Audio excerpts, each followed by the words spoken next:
Hello everyone, welcome to my new video. I am really excited to have you here today. नमस्ते दोस्तों, मेरे इस video में आपका तहे दिल से स्वागत है। आज का वीडियो बहुत खास होने वाला है, so sit back, relax and let's dive right in. तो चलिए शुरू करते हैं, बिना किसी देरी के वीडियो का मज़ा लेते हैं। तो दोस्तों आज हम लोग जानेंगे कि कृषि के जो पारंपरिक और आधुनिक कृषि के प्रकार हैं, पहले के लोग कैसे खेती करते थे और जो अभी मॉडर्न साइंटिफिक वे में जो खेती कर रहे हैं वो कैसे करते हैं। तो चलिए स्टार्ट करते हैं। तो चलिए सबसे पहले हम लोग इंट्रोडक्शन देख लेते हैं। भारत में कृषि सदियों से विकसित होती आ रही है, पारंपरिक तरीके से लेकर आज की आधुनिक तकनीकों तक। मतलब ट्रेडिशनल वे में जब हम लोग खेती करते थे और जो अभी मॉडर्न साइंटिफिक वे में खेती कर रहे हैं, साइंटिफिक टूल्स का यूज़ कर रहे हैं, दोनों को समझना ज़रूरी है ताकि हम अपनी जड़ों को जान सकें और भविष्य को अपना सकें। क्योंकि ट्रेडिशनल फार्मिंग का भी अपना ही एक फ़ायदा था और साइंटिफिक तरीके से खेती करें उससे प्रोडक्शन तो हो रहा है लेकिन उसका अपना ही एक नुकसान भी है। तो चलिए देखते हैं what is traditional farming. Traditional farming क्या है? जो हम लोग पहले जो हमारे पूर्वज है वो करते आ रहे थे, वो ट्रेडिशनल फार्मिंग क्या को बोलते हैं? Traditional farming is a type of farming that uses ancient techniques. जो पुराना टेक्निक्स को यूज़ करते हैं, जो पुराने संसाधन को प्रयोग करते हैं, natural inputs and local knowledge without modern machines और केमिकल्स। जिसमें केमिकल्स का यूज़ नहीं किया जाता, पेस्टिसाइड्स, इंसेक्टिसाइड्स, वीडिसाइड्स, ये सब का यूज़ ना करके हम लोग सिर्फ ऑर्गेनिक फार्मिंग करते थे। वो होता है ट्रेडिशनल फार्मिंग, जिसमें नेचुरल इनपुट्स का यूज़ करते थे जो प्राकृतिक रूप से हमें मिल जाती थी। ओके, आगे बढ़ते हैं।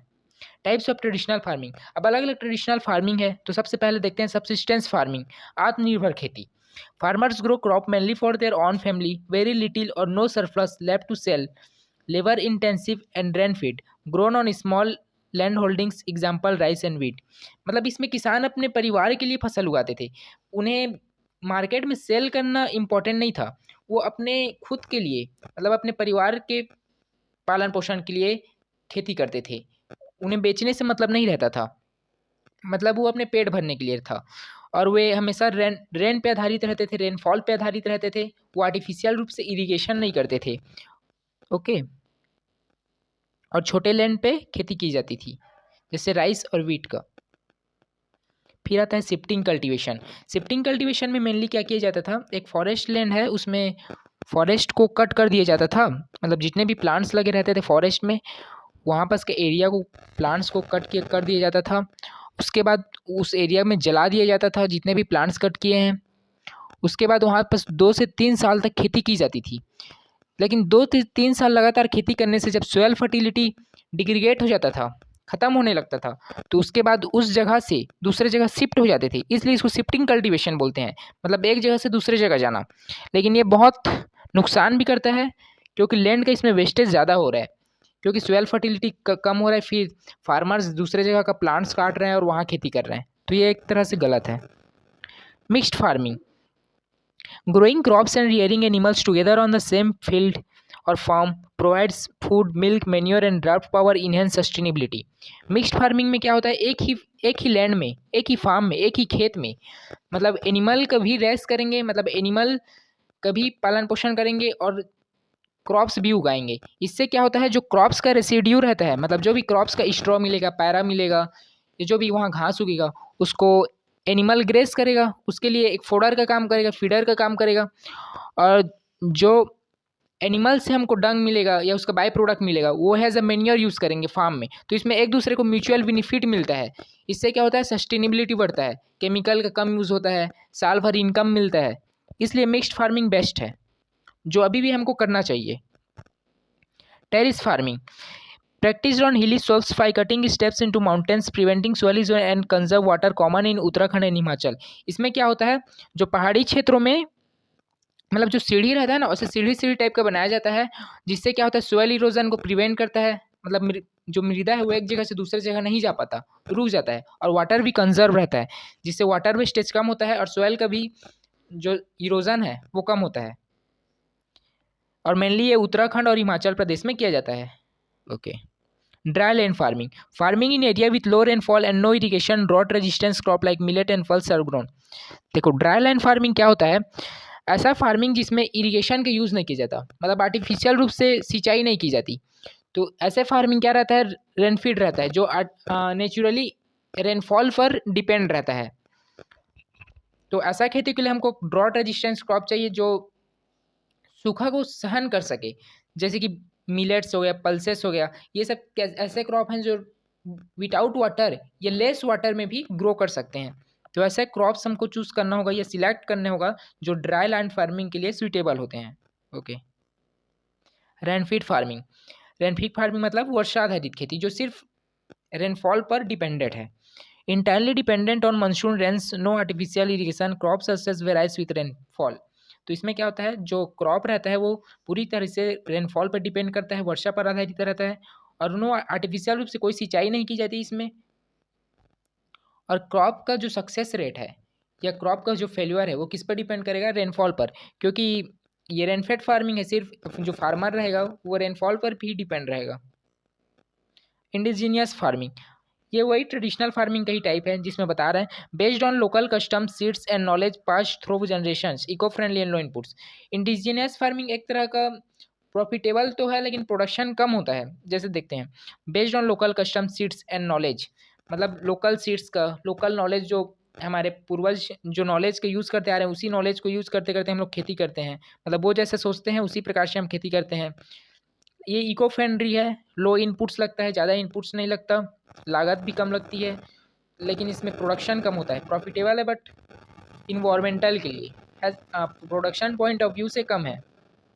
ओके, अब देखते हैं मॉडर्न फार्मिंग। मॉडर्न फार्मिंग क्या होता है? Modern farming uses scientific methods, advance machinery, high yielding seeds, fertiliser and technology to boost production and income. आधुनिक कृषि में वैज्ञानिक तरीके, उन्नत मशीनों, हाई यील्ड बीज, उर्वरक और तकनीक का उपयोग करके उत्पादन और आय बढ़ाई जाती है। जैसे मॉडर्न फार्मिंग नाम से ही पता चल रहा है, जो मॉडर्न जनरेशन हमारा यूज़ कर रहा है, जो मॉडर्न साइंटिफिक टूल्स यूज़ कर रहा है, साइंटिफिक सीड्स यूज़ कर रहे हैं, नए नए रेजिस्टेंस क्रॉप यूज़ कर रहे हैं, डिफरेंट मेथड्स, ग्रोइंग का अलग अलग मेथड यूज़ कर रहे हैं, डिफरेंट टूल्स का यूज़ कर रहे हैं, हाई यील्डिंग हाइब्रिड सीड्स का यूज़ कर रहे हैं, फर्टिलाइजर दे रहे हैं, केमिकल दे रहे हैं, इंसेक्टिसाइड, पेस्टिसाइड्स, वीडिसाइड्स दे रहे हैं ताकि प्रोडक्शन हमारा बढ़ सके, इनकम बढ़ सके, और फूड सिक्योरिटी और इनकम ये सब इंक्रीज़ हो। ओके, तो इसके टाइप्स देखते हैं मॉडर्न फार्मिंग के क्या क्या टाइप्स है जो अभी करेंटली हमारे यहाँ चल रहे हैं।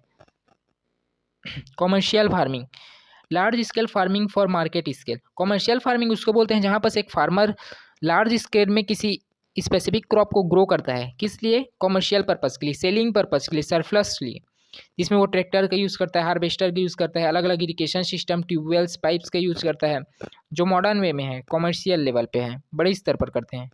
ओके, ऑर्गेनिक फार्मिंग, जैविक खेती। ऑर्गेनिक फार्मिंग एक इम्पॉर्टेंट रोल प्ले करता है इस जनरेशन में, क्यों पता है? क्योंकि अभी की जनरेशन में सब केमिकल्स, फर्टिलाइजर्स ये यूज़ कर रहे हैं, जिससे हमारे जो फ्रूट ग्रेन्स मिल रहे हैं उसमें भी टॉक्सिक सब्सटेंस मिल रहा है ना। तो avoid synthetic chemicals and promotes natural inputs like compost, vermi compost, healthy for soil and consumers. रासायनिक खाद और कीटनाशकों से दूर रहकर जैविक सामग्री से खेती की जाती है। तो इसमें क्या की जाती है, जो भी वर्मी कंपोस्ट है ये सब पहले प्रिपेयर किया जाता है, और केमिकल के को प्रिवेंट करके, केमिकल्स का यूज़ ना करके, जैसे इंसेक्टिसाइड हो गया, पेस्टिसाइड हो गया, ये सब का यूज़ ना करके हम लोग क्या करते हैं, वर्मी कंपोस्ट या कंपोस्ट यूज़ करते हैं सॉइल का फर्टिलिटी को इंक्रीज़ करने के लिए। Okay, precision farming uses GPS, remote sensing and data analysing, resources like water and fertilisers are used प्रीसियसली।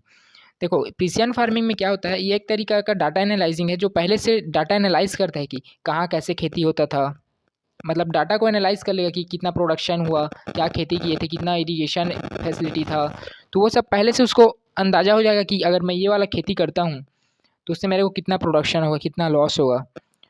ये होता है प्रिसिशन फार्मिंग, डाटा को एनालाइज करना डिफरेंट मेथड से। ओके, हाइड्रोपोनिक एंड एरोपोनिक, बिना मिट्टी की खेती, मतलब सोयल लेस कल्टीवेशन। हाइड्रो मतलब वाटर, एरो मतलब air. Plants grow in water और mixed with nutrient suitable for urban and indoor farming. इसमें क्या किया जाता है, जो हाइड्रोपोनिक में जो वाटर रहता है ना, उसमें न्यूट्रिएंट, सॉल्युबल न्यूट्रिएंट रहता है, उसको मिक्स कर दिया जाता है और उसमें प्लांट ग्रो किया जाता है, बिना मिट्टी की सिर्फ पानी में प्लांट ग्रो किया जाता है। ये होता है हाइड्रोपोनिक। और एरोपोनिक में जो एयर रहता है उसमें मिस्ट चेम्बर रहता है, एक मिस्ट चेम्बर में मिस्ट किया जाता है जो न्यूट्रिएंट रिच रहता है, जो सिर्फ हवा में ही उग जाता है, क्योंकि उसमें न्यूट्रिएंट्स जो भी प्लांट के लिए रिक्वायर्ड है तो उसे मिल जाते हैं उसमें। Okay, vertical farming, crops grown in layer using vertical spaces, saves land water energy. देखो, वर्टिकल फार्मिंग क्या है, मतलब अलग अलग मंजिल में जैसे कि एक नीचे में लगा, उसके ऊपर में जैसे छत होता है ना, ऐसे वर्टिकली हमको अलग अलग क्रॉप्स ग्रो करना रहता है, जिससे क्या होता है हमारा लैंड का बचत हो जाता है और वाटर का भी सेविंग होता है, एनर्जी बचता है हमारा, क्योंकि एक ही जगह में होता है सारे क्रॉप्स, देखभाल करने में ईजिली होता है ना। चलो आगे देखते हैं। स्पेशली जो ये है ना, क्या बोलते हैं, ये वर्टिकल फार्मिंग ये क्या बोलते हैं, अर्बन एरिया में ज़्यादा किया जाता है, जहाँ बस जो लोग रहते हैं वो अपने छतों में करते हैं। ओके, अब traditional what is modern farming देखते हैं, मतलब ट्रेडिशनल और मॉडर्न फार्मिंग में क्या अंतर देखते हैं। चलो, both traditional and modern farming है देयर स्ट्रेंथ, मतलब पारंपरिक और आधुनिक खेती दोनों के अपने अपने फायदे हैं ना। While traditional farming protects nature and culture, पारंपरिक खेती प्रकृति और संस्कृति को बचाती है, मतलब जो हम लोग करते आ रहे हैं, परंपरा है हमारे, जो पूर्वज करते आ रहे हैं उसको बचाती है। कौन? ट्रेडिशनल फार्मिंग प्रोटेक्ट कर रहा है हमारे नेचर को, क्योंकि हम लोग उसमें केमिकल यूज़ नहीं करते हैं, तो हम केमिकल्स का यूज़ नहीं करते हैं, तो हमारा नेचर प्रोटेक्ट हुआ ना। Modern farming ensures food security, लेकिन जो मॉडर्न फार्मिंग है उसमें प्रोडक्शन ज़्यादा होता है, भले ही हम उसमें केमिकल्स का यूज़ कर रहे हैं, हाई यील्डिंग वेराइटीज़ यूज़ कर रहे हैं, टेक्नोलॉजीज यूज़ कर रहे हैं, ट्रैक्टर, हार्वेस्टर, हर चीज़ का यूज़ कर रहे हैं, लेकिन वो हमारे प्रोडक्शन को भी इंक्रीज़ करिए, जो अभी की जनरेशन में बहुत इंपॉर्टेंट है, फूड सिक्योरिटी, क्योंकि जिस तरह से पॉपुलेशन बढ़ रहा है, फूड सिक्योरिटी बहुत इंपॉर्टेंट रोल प्ले करेगा। Ensure food security and higher profit, और ज़्यादा प्रॉफिट देता है मॉडर्न फार्मिंग। ओके, मतलब दोनों के अपने अपने फ़ायदे हैं। ट्रेडिशनल फार्मिंग क्या कर रहा था, नेचर को सेफ रख रहा था, और मॉडर्न फार्मिंग प्रोडक्शन बढ़ा रहा है, जो बहुत इंपॉर्टेंट है फूड सिक्योरिटी के लिए। अब कंक्लूजन देखते हैं, दोनों का कंक्लूजन क्या है। Which farming type do you prefer, आपको कौन सी खेती बेहतर लगती है, कमेंट में बताएं। वीडियो को लाइक करें, शेयर करें और सब्सक्राइब करें एग्रीवर्स, जहां खेती मिलती है नौचार से। Thank you so much for watching.